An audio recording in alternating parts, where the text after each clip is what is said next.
Here we go. On the Heavenly Spheres by Helena Avila and Luis Ribeiro. We are on chapter 7 on page 96. And we are starting with under the thing house sign planet interaction. We're going to look at the house and the sign and the planet. All right, sign house interaction. House cusp sign. The sign on the cusp of a house characterizes the matters of that house through the nature of that sign by its polarity, element, mode, etc. We can evaluate the behaviors and the types of actions that characterize the expression of that house. Even if another sign with a greater number of degrees occupies the house, the principal characterization of that house is always given by the sign located on the cusp. This is because the qualities of the cusp are being evaluated, not the quantity of the sign within that house. And just side note, I typically use whole sign houses. So the whole house is one house, or the whole sign is one house. So it's interesting reading this, and it's information, right? And so it's good to learn different ways of doing things. Okay, house ruler. The sign on the cusp also determines another essential interpretive factor, the ruler of the house. This is the planet that rules the sign found on the cusp. It is called the ruler or lord of the house. If, for example, the 10th house of a horoscope has a 22-degree Taurus on the cusp, Venus, the planet that rules that sign, will be the ruler of the 10th house. That is the case in the chart of Agatha Christie. Obviously, the planet that rules the cusp is not always located in the house that it rules. Many times it's in another house and another sign. The position in the chart of the ruling planet indicates where and how the topic signified by the house will be realized. The area of life is where, as indicated by the house, and the manner of action, how, as indicated by the sign where the ruling planet finds itself. In the example of Agatha Christie, Venus, ruler of the 10th house, is in the 3rd house of Scorpio.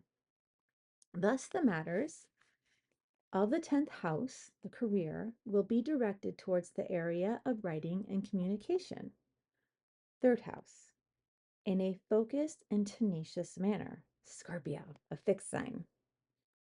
We see then that the ruling planet of a house becomes an accidental significator of matters of that house. In the case of Agatha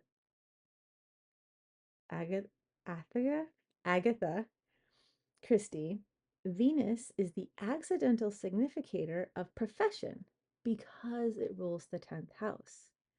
Next, we will examine the chart of Florbella Espanca. The house of the cusp of the 2nd house is at 17 degrees Scorpio. Mars, the ruler, is positioned in Aries in the 7th house. Here, Mars is the topical significator for resources. This configuration indicated that many of the writer's resources, 2nd house, are tied to her partners and marriages, the 7th house.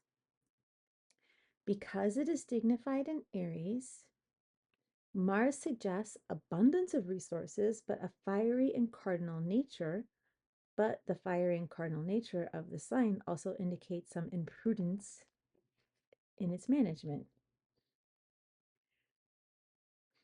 It is worth clarifying that in both charts, the ruling planet used as an example is located in a house that it also rules. In Agatha Christie's chart, Venus also rules the 3rd house, which has Libra on the cusp. In Florabella Espanca's chart, Mars also rules the 7th house with Aries on the cusp. These placements reinforce the signification of the planet. In other essential dignities, the other essential dignities can also rule the houses of a chart. Thus, besides its ruling planet, the house also has a ruler for exaltation, 3 for rituality, one for term, and one for face. Of these, the most noteworthy is the exaltation ruler, which can in particular cases acquire the status of co-regent of the house.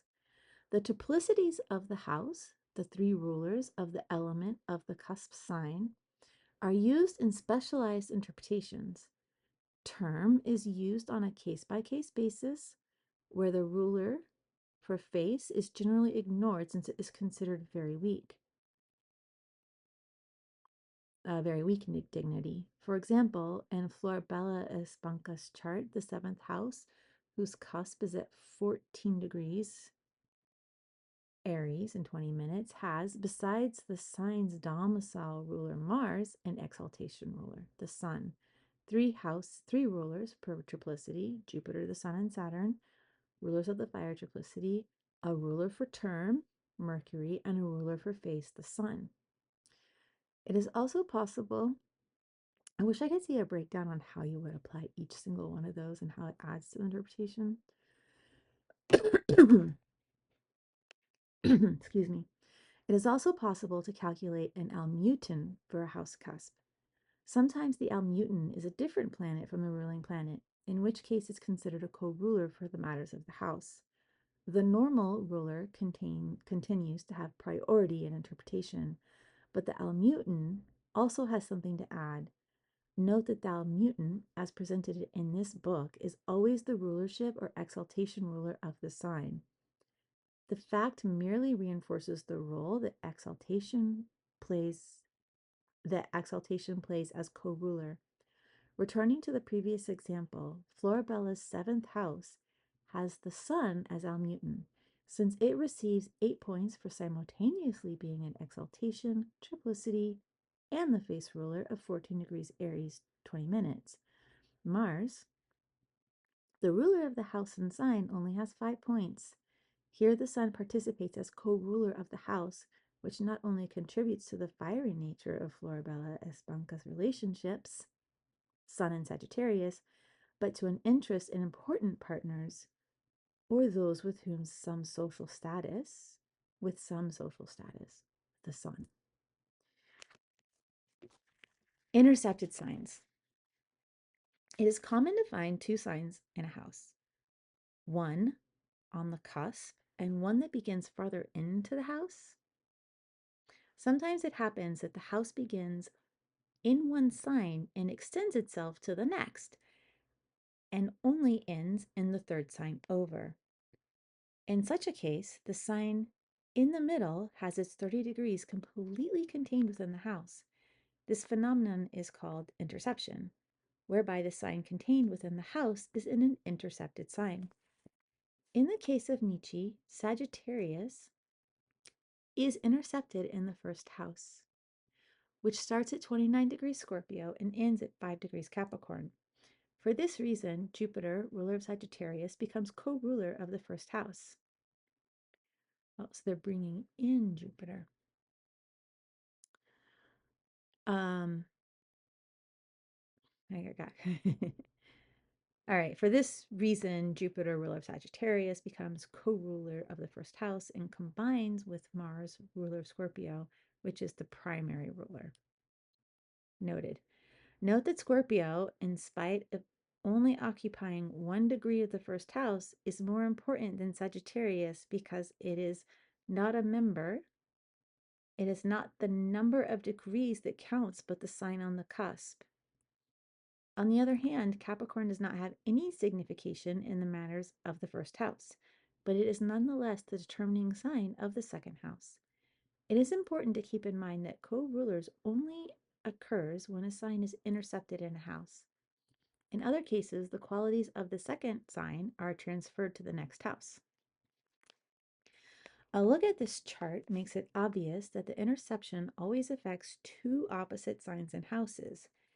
In the current example, if Sagittarius is intercepted in the first, Gemini, the opposite sign, is intercepted in the seventh, opposite the first. Do you have intercepted signs? I do. But I don't know. I don't really look at it because I use whole sign. Okay, let's see where we can go forward. House planet interaction.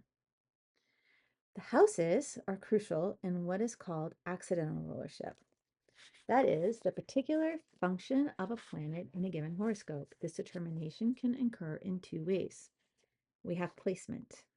By being placed in a particular house,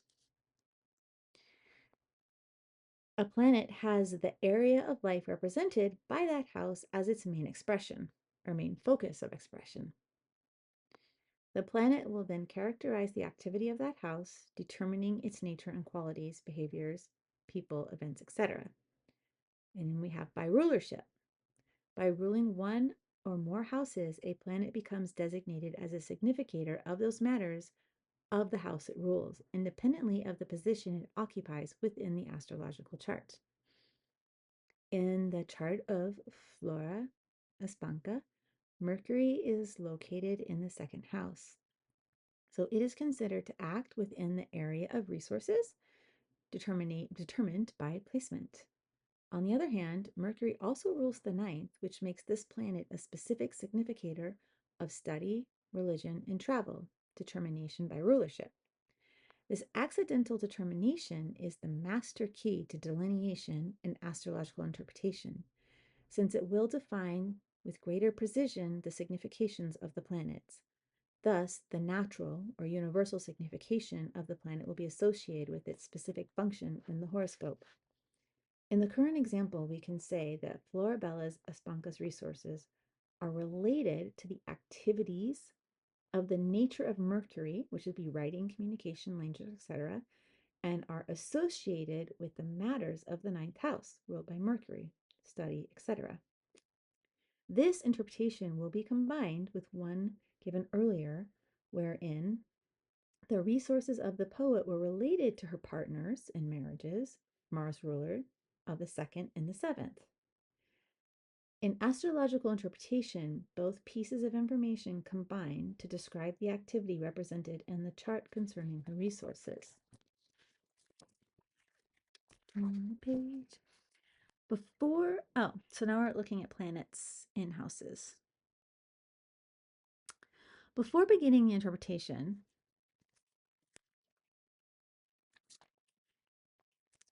we need to determine in which house the planet is located. Technically speaking, the planet is located in a particular house where it finds itself between the cusp of that house and the cusp of the next one. However, the great majority of authors consider that the house extends its influence up to 5 degrees before the cusp. Thus, if a planet is within less than 5 degrees of the next house cusp, it's considered to activate in that next house. This is known as the 5-degree rule. We might compare a planet in this situation with a person that is on his or her doorstep but not yet home. In such a case, this person can have some say in the affairs of the house, even though he or she is still on the outside.